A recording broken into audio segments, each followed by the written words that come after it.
अस्सलाम वालेकुम friends, welcome back to Ayesha Ayat Canada vlogs. उम्मीद है आप लोग ठीक ठाक होंगे। अपना ख्याल रखें। चैनल को सब्सक्राइब नहीं किया तो जल्दी से चैनल को सब्सक्राइब कर दें, बेल आइकन को प्रेस कर दें ताकि हमारे हर आने वाले व्लॉग की नोटिफिकेशन आपको मिल सके। अब मैं आयत की तरह नहीं बोल सकती ना, चैनल कर दे, वाइल कर दे, लाइक कर दे, शेयर कर दे, चैनल कर दे, वाइल कर दे, लाइक कर दे, शेयर कर दे, जल्दी जल्दी से तो कर दे। शायद मैंने आयत को सही कॉपी कर लिया हो, कर दे।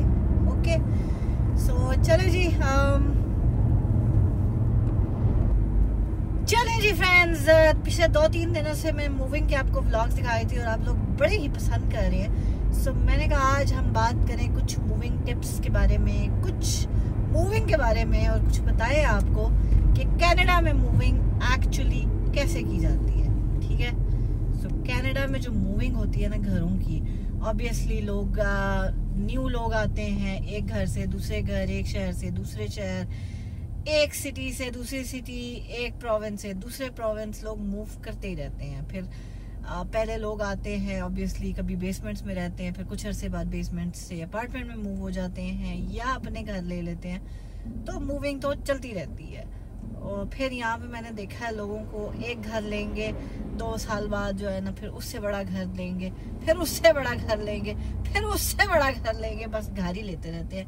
तो ऑब्वियसली मूविंग्स चलती ही रहती हैं। सो मूविंग्स के लिए सबसे बेहतरीन होता है कि ऑब्वियसली या तो आपने घर में आपके या आपके दोस्त अहबाब इतने हों कि वो आपको मूविंग में हेल्प कर सके। ठीक है, अगर ऐसी बात नहीं है उसमें फिर आप, अगर आपको हेल्प मिल जाती है तो फिर आप करें जी एक U-Haul का ट्रक, अकॉर्डिंग टू कितने बेडरूम्स हैं आपके। जिस तरह जो मैंने उस दिन ट्रक किया था, दैट वाज 10 फीट ट्रक। उसमें आप एक स्टूडियो अपार्टमेंट का सामान जो है ना वो मूव कर सकते हैं। इसी तरह उन्होंने डिफरेंट उनके ट्रक साइजेस हैं, 24 फीट ट्रक हैं, 10 फीट ट्रक हैं, उसके अलावा उससे भी बड़े साइज के ट्रक्स हैं।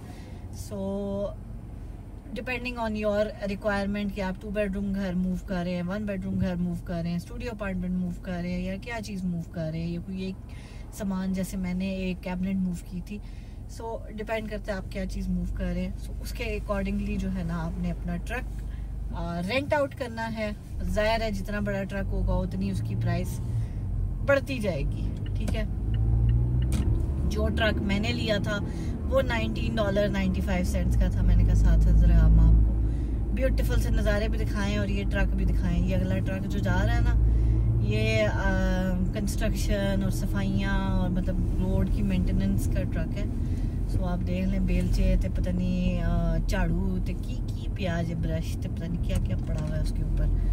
सो बड़े तरीके से पड़ा हुआ है, हमारे ट्रकों की तरह नहीं कि आधी चीज़ें बाहर गिर रही हैं। यहाँ पे कोई चीज़ बाहर गिरे ना तो उनको अच्छा भला फाइन होता है। सो या खैर जी, आप लोग एंजॉय करें, व्यूज़ हम करते हैं, आपको ज़रा मूविंग टिप्स देते हैं। सो या जितना बड़ा आप ट्रक लेंगे उतने ज़्यादा आपके चार्जेस होंगे।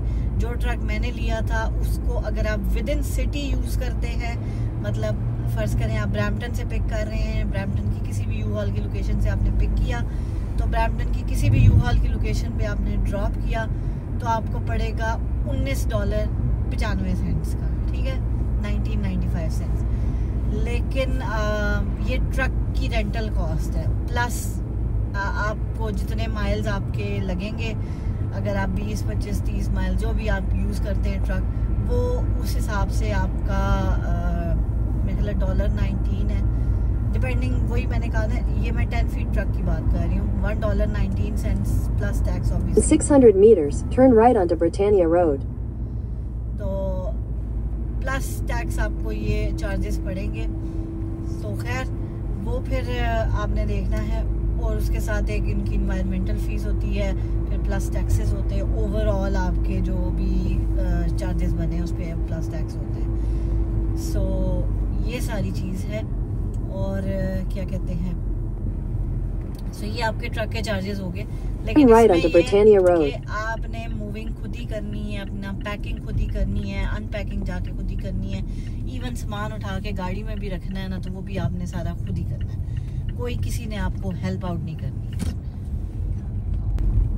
चले जी, बाकी बातें छोड़े, जरा पहले व्यू चेक करें आप। क्या खूबसूरत व्यू है। आहा, खिजा की आमद है, आमद नहीं, खिजा को हम बाय बाय कहने वाले हैं। Look at this, Oh my God. Check the view. Yes. I loved it. Anyway, तो चले जी, हम बात कर रहे थे मूविंग की. So मैंने यही कहा कि अगर आप सिर्फ ट्रक रेंट करते हैं तो फिर आप ऑब्वियसली आपको ट्रक की रेंटल कॉस्ट पड़ेगी, जो मैक्सिमम आपको $200-250 $300 तक मिल जाता है. ठीक है, आराम से. In 400 meters at the roundabout, continue straight to stay on Britannia Road. So जितना बड़ा आपको चाहिए होता है ना, वो आपको मिल जाता है इजीली.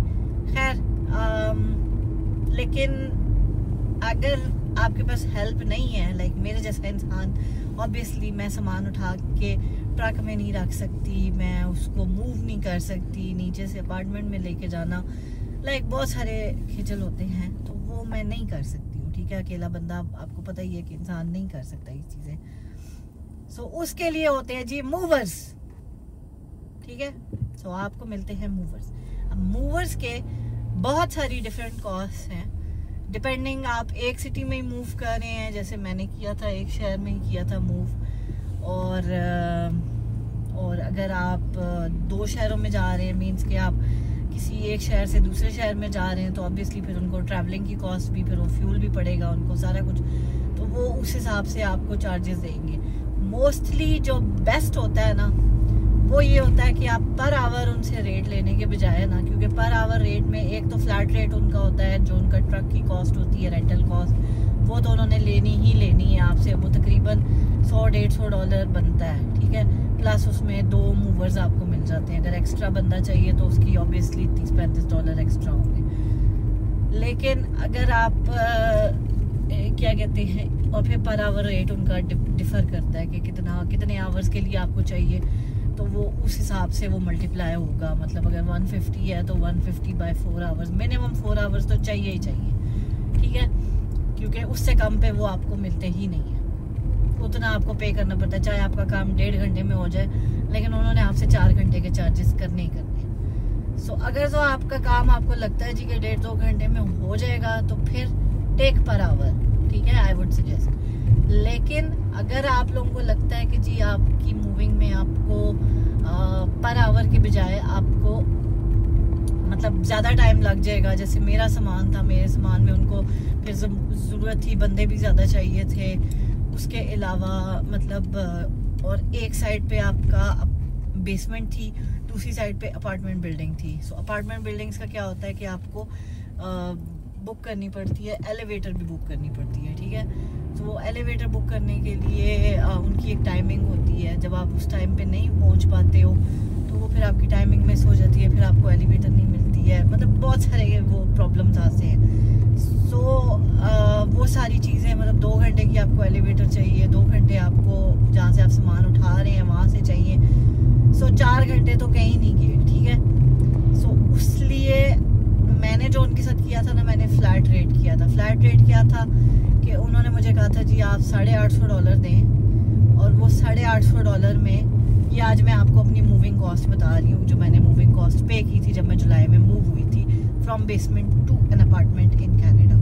ठीक है, तो वो $850 में उनकी मर्जी है, वो चाहे 6 बंदे ला के काम करें, उनकी मर्जी है चाहे वो 2 बंदों से काम करवाए, उनकी मर्जी है चाहे वो 6 घंटे लगाएं, उनकी मर्जी है चाहे 500 meters at the roundabout, take the second exit onto Britannia Road, Halton Regional Road 6. उसमें फिर आपको कोई एक्स्ट्रा एडेड कॉस्ट नहीं पड़ेगी, आपको कोई ऐसी जो है ना, आपके लिए कोई मसला नहीं है, आपके लिए कोई स्ट्रेस नहीं है. आपने $850 पे करना है. अब चाहे वो काम आपका 10 घंटे में हो, चाहे वो काम आपका 2 घंटे में हो, चाहे वो काम आपका 4 घंटे में हो. यूजुअली 4 घंटे से ज़्यादा अगर आपके लगने ही लगने हैं ना, तो वर्थ यही करता है कि आप फ्लैट रेट दें, क्योंकि फिर मैं जिनको यूज़ करती हूँ एज ए मूवर्स, हमेशा से पिछले को 5-6 मूविंग मैं उनके साथ करवा चुकी हूँ अपनी. कनाडा में मैं कोई 7-8 मूविंग्स हो चुकी हैं मेरी अभी तक. ठीक है, इन 10 सालों में. सो मैंने 5-6 मूविंग्स तो उनके साथ की ही की हैं. ठीक है, सो उनका नाम है रैप्टर मूवर्स. आप उनको सर्च कर सकते हैं, गूगल पे भी है, फेसबुक पे भी है. They are one of the best movers in Canada, in GTA. They have won so many awards. Their customer service is very very nice. बहुत अच्छे से बात करते हैं, आपकी ज़ुबान बोलते हैं, पंजाबी लोग हैं, और बहुत ज़्यादा नाइस जो है ना उनकी बहुत अच्छी लैंग्वेज, बहुत अच्छे तरीके से आपके साथ डीलिंग करते हैं। मुझे आज तक कोई प्रॉब्लम नहीं हुई है उनके साथ। मैं लिटरली आंखें बंद करके एतबार कर सकते हैं आप उन पे, क्योंकि मैंने हमेशा अकेले ही मूविंग की है उनके साथ। सो मुझे तो अभी तक अल्लाह का शुक्र है कोई प्रॉब्लम नहीं हुई है उनके साथ। हमेशा जो है ना उन्होंने बेस्ट सर्विस प्रोवाइड की है। सो या आई वुड सजेस्ट कि आप उनको, अच्छा कुछ चीज़ें होती हैं आपकी जब मूवर्स आप यूज़ करते हैं ना, तो जैसे आपका कोई बेड है या टीवी, नहीं टीवी वो कहते हैं कि जी आप खुद अपना टीवी पैक करके टीवी के बॉक्स में रखें ताकि आपका टीवी सेफ रहे, क्योंकि वो उस चीज़ की रिस्पॉन्सिबिलिटी नहीं लेते हैं, ठीक है। लेकिन अदर देन दैट कोई फर्नीचर अनअसेंबल करना है, असेंबल करना है, वो आपका वो असेंबल करते हैं, मतलब पहले अनअसेंबल करते हैं ऑब्वियसली, जहाँ से उन्होंने पिक करना है वहाँ पे वो उसके स्क्रूज वगैरह खोल के उसको अनअसेंबल करते हैं। लेकिन अगर आपने ऑलरेडी अनअसेंबल किया होगा तो वो उसको अनअसेंबल ही छोड़ के आएंगे, लेकिन अगर उन्होंने खुद अनअसेंबल किया होगा तो वो फिर आपकी नए अपार्टमेंट में, नई घर में जाके वो आपको असेंबल करके देंगे। सो ये चीज़ है कि अगर आप अपनी मैकेनिक झाड़ेंगे ना और आप अपनी मतलब तरीके से करेंगे कि जी आपने अनअसेंबल कर दिया खुद से ताकि उनका टाइम ज़्यादा ना लगे, आपका वहाँ पे टाइम सेव हो, तो फिर वो वहाँ जाके भी वैसे ही रख देंगे, फिर उसी आप पे जानो तो थोड़ा कम जाने, आपने खुद ही उसको जो है ना असेंबल करना है। फिर वो उस चीज़ की रिस्पॉन्सिबिलिटी नहीं लेते। जो चीज़ वो कहते हैं ना, जो चीज़ वो खुद खोलते हैं वही चीज़ वो खुद बंद करते हैं आपके लिए। तो ये भी एक टिप थी कि अगर आपको लगता है कि जी आप बेड खोल तो सकते हैं, बंद नहीं कर सकते, तो फिर उसको खोले भी मत। इसीलिए मैंने कहा फ्लैट रेट दें ताकि वो उसमें चाहे वो उस चीज़ को 5 मिनट के अंदर करें चाहे 10 मिनट के अंदर करें, ये उन पे है और ये उनकी मर्जी है। सो या दैट्स हाउ इट वर्क्स। और बाकी जी हैप्पी मूविंग। और पहली तारीखों में बड़े आपको मूविंग ट्रक्स, मूविंग लो यहाँ से वहाँ जाते हुए बड़े लोग मिलेंगे। अभी हम भी आपको एक आने वाली वीडियोस में जो है ना एक बड़ी ही मज़ेदार किस्म की मूविंग की एक न्यू हाउस की जो है ना आपको देंगे, टूर दिखाएंगे। सो ज़रूर देखिएगा और बताइएगा कि वो घर किसका है। ये भी आपने गेस करना है कि वो घर किसका है। तो खैर जी, ये था हमारा आज का व्लॉग। उम्मीद है आपको पसंद आया होगा। नहीं आया तो फिर असं की कर सकते हैं, हम तो कुछ नहीं कर सकते। अच्छा, व्लॉग में मेरी बातें पसंद आई ना हो या हो, लेकिन व्यूज़ आपको पसंद आए हैं कि नहीं आए वो ज़रूर बताइएगा। बाकी जी हम आपसे इंशाल्लाह अगले व्लॉग में मिलेंगे। टिल देन टेक केयर, अल्लाह हाफिज़। खुश रहें, खुशियाँ बांटें, मुझे और आयत को अपनी दुआ में याद रखें, अपने प्यारों का बहुत ख्याल रखें। मिलते हैं आपसे अपने कल के व्लॉग में। Bye bye. Bye bye.